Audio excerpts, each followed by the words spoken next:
there are two kind of ways I want you to think about this, and one might fit you better than another. But the first analogy of this whole transition, this whole big process that we're about to go through, to me seems similar to a runner. Somebody who's getting ready to run a race. You practice, you train, you eat right, you do everything you're supposed to do. The day of the race comes, you're all excited, you're all ready. You're running, you get to mile 10, 12, 18, however many miles you're running, and it starts to get hard. And you think, am I really ready for this? Can I do this? You persevere, you get through it, people help you along the way, and you finish the race, and of course you're very proud of yourself, excited, and proud of your accomplishments. The second one, if you're not a runner, maybe you have either built a house or remodeled a house. And the planning process, you're thinking about carpet and paint and where we're going to put this furniture and where we're going to do this. But then when it comes time to hang sheetrock, you're kind of like, well, this is not easy as I thought it was. Or you have to be the one that paints the house. It's not as fun as you thought it was. But of course, when you finish, you've got your room finished or your house finished, and you're proud of your accomplishments. So the same thing is going to be with this. We're going to have a lot of training to get ready for it. It's going to be some whole group training like today. It's going to be some individual training with your grade level. It's going to be some by yourself training if you need that with me or Ashley. We're going to have a lot of practice, times when you can practice by yourself, times when you can practice with your friends, times when you can just practice and sit down and go over some things. And then the end goal is that you will have this thing that you've created. You will have a website, you will have documents, you will have email that you can use, and hopefully these things are going to be more engaging for students. They're going to be areas where you can collaborate with them, create with them, and come up with a lot of interesting things. So Google Apps is what we are moving toward, and you may or may not, when you hear Google, you automatically think search engine, and you know that you can go on Google and search for things. But Google has a whole variety of things, a whole suite of things that we're going to start to use. But before we get to that, just kind of where we are in the county with this process. There's going to be a county-wide re-image sometime between now and spring break. So that means someone will come in and completely wipe out all the computers in your room, your laptop included. So that's kind of why you need to begin thinking about, how am I going to save emails that I want to keep? Or how am I going to save things on my H drive? Things that I've just got on my desktop that I go to often. There's going to have to be some way that you're kind of thinking about, how can we get this saved? And that's where Ashley and I will come in too and help you if you need help saving those things. So if you haven't purchased a flash drive, $10 or $15, go get one so you'll have it ready and you can start saving some things. Okay, so first class is going to go away after spring break. So when you come back from spring break, you will no longer be able to access first class at all.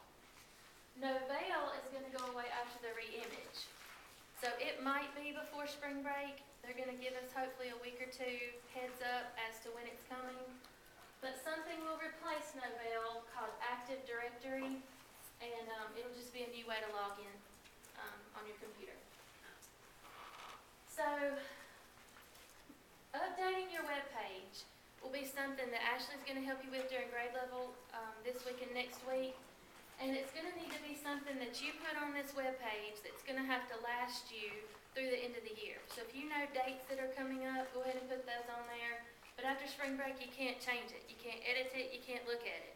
It's out there in space for parents to look at, but we have no control or changes can be made to it. So stop me if you have questions anywhere along the way. So we said Google actually has many parts. It's not just a search engine. It actually has Gmail, which is what we're going to use for our email. It has a calendar, which we've used several times before, with like signing up for the iPods and different things. It has Google Sites, which is where we're going to start making our classroom web pages. And then it has Google Drive, which is where you're going to create documents and presentations.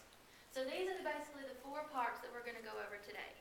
And just highlight each one of them, show you what they look like, and then when we sit down individually with grade levels will be when we actually dive into redirecting your email, showing you what to click on, that kind of thing. All of those apps I just went over are going to be found in what these little dots are, and the guy at the training called them the Rubik's Cube, and I think that's something familiar to all of us, so I've called it the Rubik's Cube. And everything that you click on opens up in new tabs at the top of your screen. So if you want your mail, you just click on mail, and it opens up, and drive, and sites, and different things. So your apps are all contained within kind of your email. It's all one thing. All of those apps I just talked about are, of course, cloud-based apps. That means they look the same wherever you log on, no matter what computer you're at, where you're at. You don't need your flash drive anymore. If you created things on Google, it'll still be there. You can find it easily. You can access the data all the time. It automatically backs up. You don't have to say, I've been working for 2 hours and the power went out. It saves it automatically, just repeatedly. It's secure and it's mobile. So you can sync all your Google calendars using your phone. You can check your email on your phone just like you have been if you had the First Class app. So all that can still be linked together. So the first one, the big one, the one that we're going to try to tackle first is, of course, the Gmail.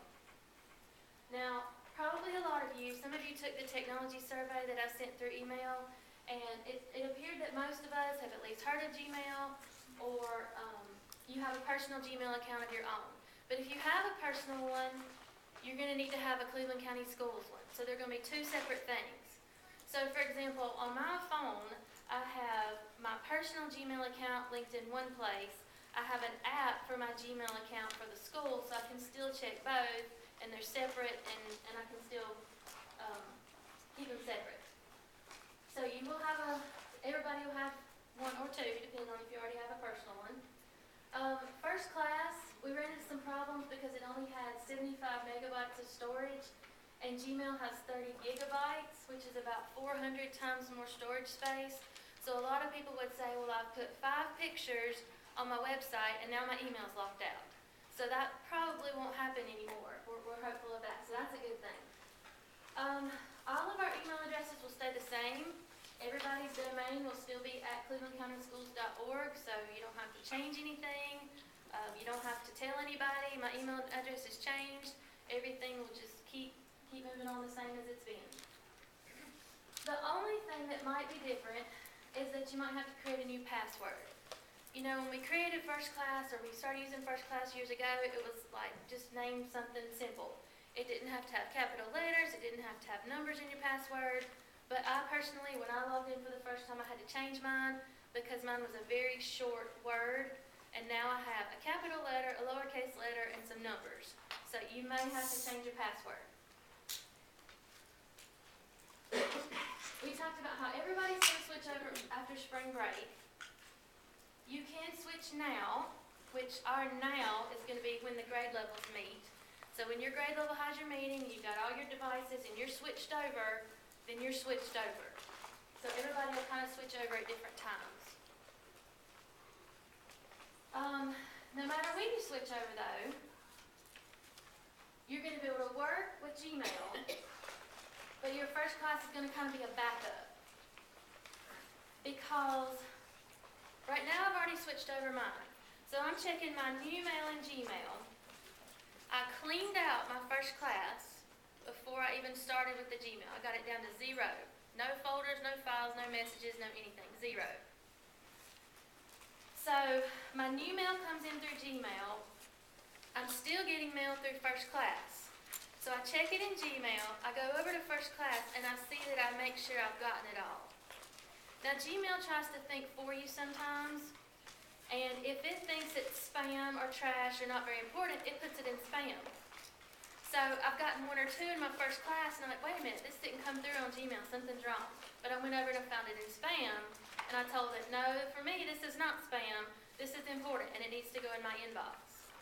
So kind of training it to what you think is spam, what it thinks is spam, but the other side is that you get to work with Gmail, and First Class is still there just to make sure you're getting everything, so you don't lose anything. But from when I transitioned over, I check Gmail, I check First Class, make sure they both match up, and then I delete in first class, so it's always at a 0 for me. So if you switch over this week or next week, you're going to have a while where you're going back and forth and checking. If you're one of the grade levels that doesn't switch over until the end of March, then you're not going to have as much time to have to double check. So the downside is you have to maintain 2 email accounts that contain the same information.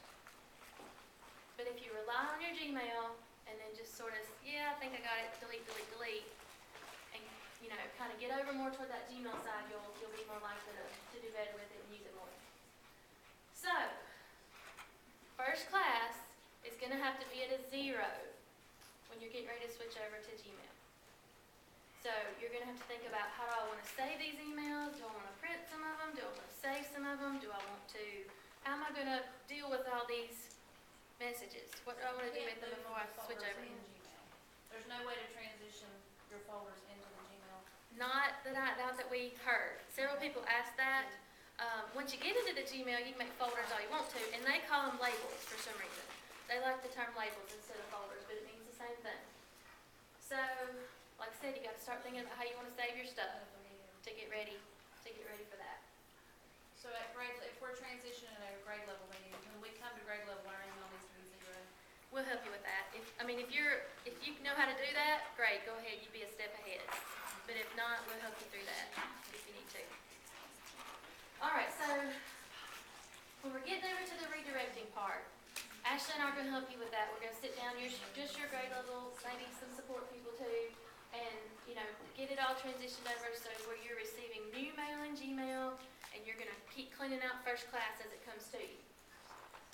Just a couple of things about Gmail that are different from first class.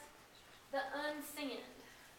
You used to could unsend things an hour later, 2 days later, 5 days later. Now you get 30 seconds.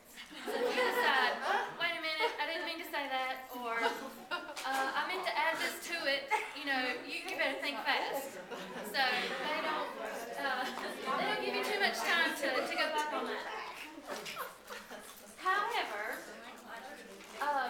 just kind of when I've been playing around with it, I accidentally sent some things to the trash can that I didn't mean to, and you've got 30 days to get it back out of the trash can. So, be careful what you say. You don't have much time to take it back. But if you do send it and you need it back, you can get it out of your trash can. You can set up contact groups just like you could in first class. I've got some groups of grade level teachers' names. I've got and it'll make it easier instead of having to type in every single person's name or their email address. Now, this is one we're going to play around with a little bit, but for me, I read a message, I deal with it, I delete it. The guy who was our trainer from Google said he has never, ever deleted an email. Even if he replies back, okay, yes, thanks, got it, he keeps everything. So there is a way that you can archive every single message.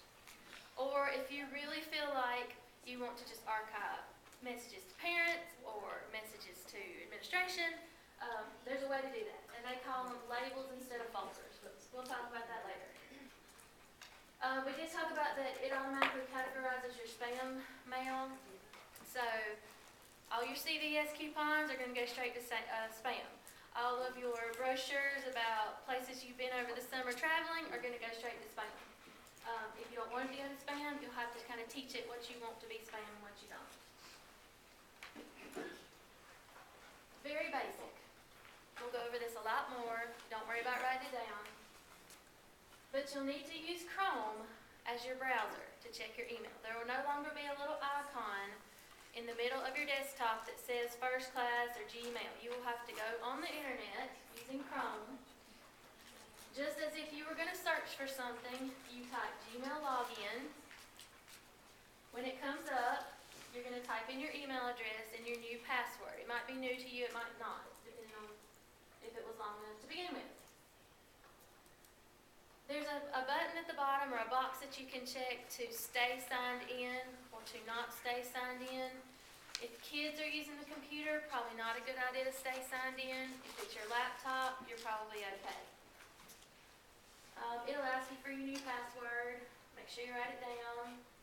That same password might be the same password that you use to log on to the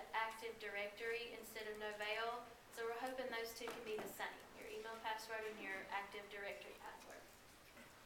And it will just ask you some personal information, edit if necessary.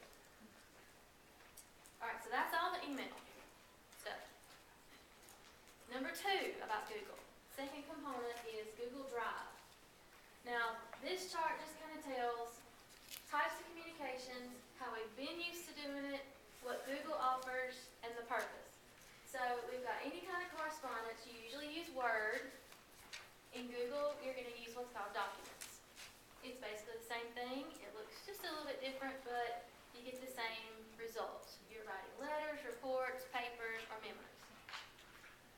If you want to develop a slideshow, of course you've been used to PowerPoint, but now we have presentations in Google. Same exact thing. This that I'm showing you is a Google presentation, not a PowerPoint.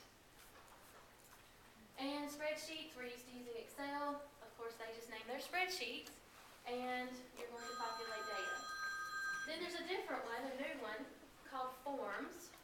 And if any of you saw the technology survey that I sent through email, it was a form, and it's called Google Forms, and you might use it to survey your kids about something or to give a test.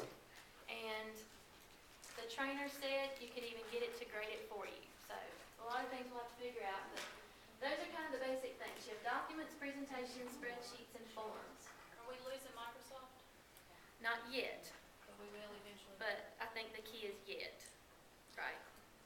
So we're trying to make the slow transition, but I think eventually that's where we're going. So we're encouraged, not you have to, not, you know, it's going to go away tomorrow, but you're encouraged to start using the Google Drive to type a document, to make a presentation, for any kind of data or forms. The good thing about Google is that there's an unlimited amount of storage space if you've created a file and shared it within this drive. So there's not, my Dropbox is full, your Google won't be full if you've created it in Google. Now there is a way to move files and upload them into Google, but then that cuts in on your space.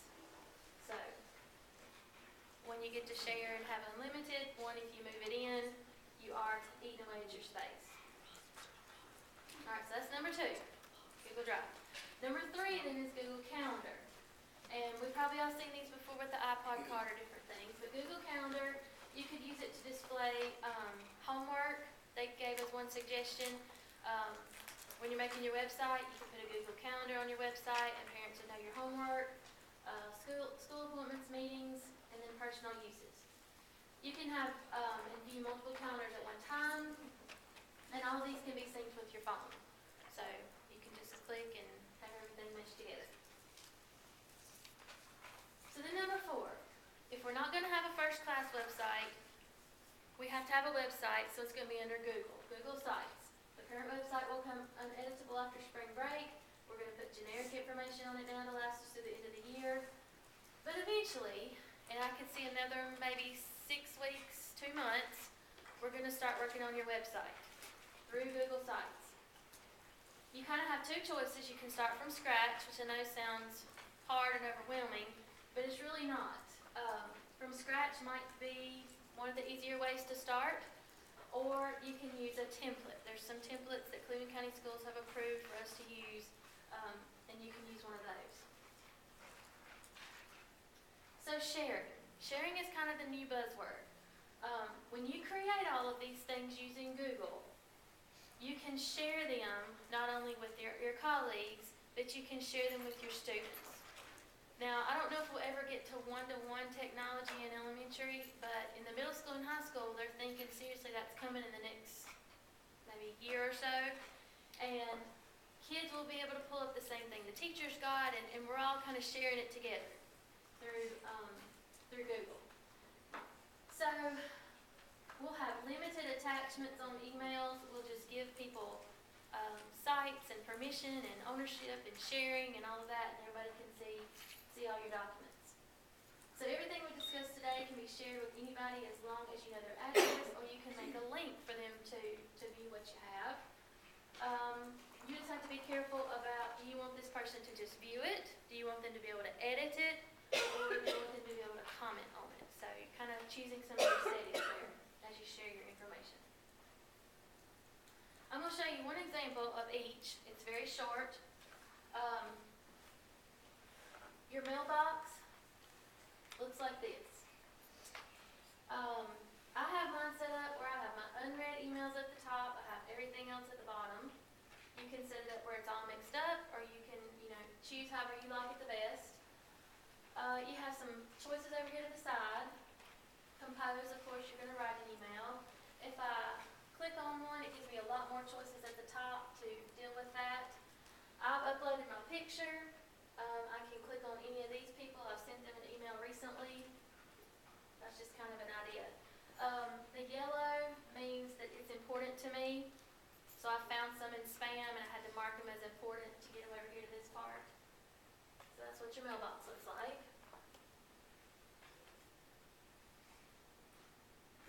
Here's my Google Drive. I have several documents and different things that I've created. It shows who owns it, who shared it with me when we looked at it.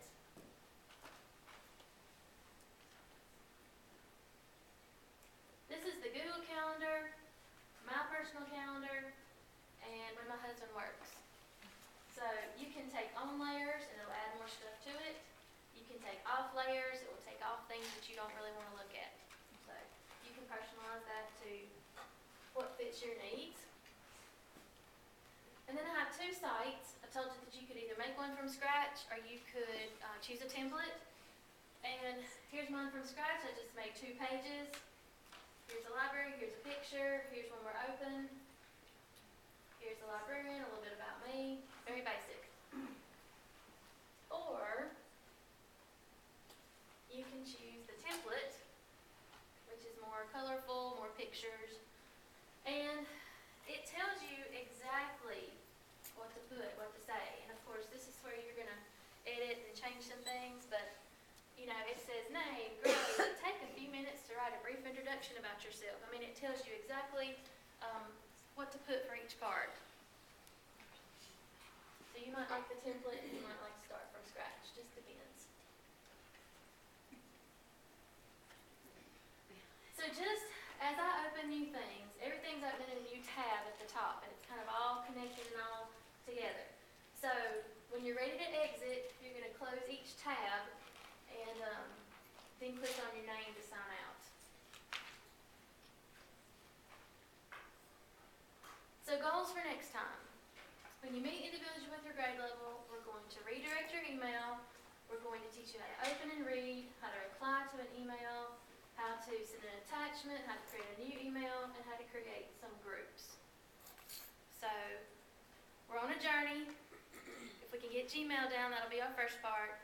Then we'll move toward Drive and toward Calendar and toward Sites toward the end. So Leslie, well, as far as support people, will you meet with us or y'all meet with us or what's that? right now the plan is for you to choose what We can afternoon come is to a best. grade level or Yes. you want, okay. Yes, just to choose what afternoon is best for you. So I think the schedule is going to go out in the next day or two, and you'll know which day you can choose from. So. Anybody else?